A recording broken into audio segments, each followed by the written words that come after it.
À Paris, Sophia Chikirou soutient et cautionne les violences urbaines intervenues jeudi soir aux Folies Bergères à Paris, dans le 9e derrière moi, avec notamment des mortiers d'artifice qui ont été utilisés contre la soirée du bien commun, où étaient présentes 12 associations parisiennes. Le Fonds commun a levé 27 millions d'euros au profit de 500 associations de toute obédience, et ce sont les bénéficiaires des dons qui seront les premiers lésés. L'extrême gauche devrait au contraire se féliciter de la générosité des Parisiens. Après les violences similaires déjà intervenues aux Philharmonies de Paris dans le 19e, avec 3 interruptions de concerts avec des fumigènes qui sont particulièrement dangereux dans une salle fermée, avec des risques de blessures des spectateurs et d'incendie de la salle, Sophia Chikirou avait ouvertement soutenu ces violences urbaines commises dans la salle avec un public français et un pianiste, Sir Shift, qui est rescapé des camps nazis, et des musiciens israéliens. On peut être israélien sans soutenir Netanyahou. Et donc il faut arrêter ce clientélisme électoral insupportable, et beaucoup d'électeurs ne sont pas dupes des intentions des insoumis.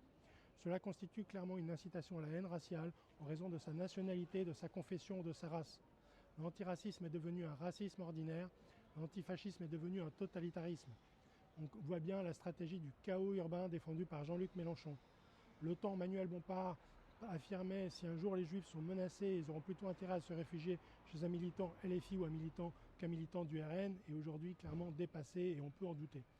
Nous défendons pour notre part un front républicain contre les deux extrêmes, qui sont tous les deux dangereux pour notre pacte républicain et laïque. Cette dérive doit être sanctionnée par la justice, mais aussi par voie démocratique.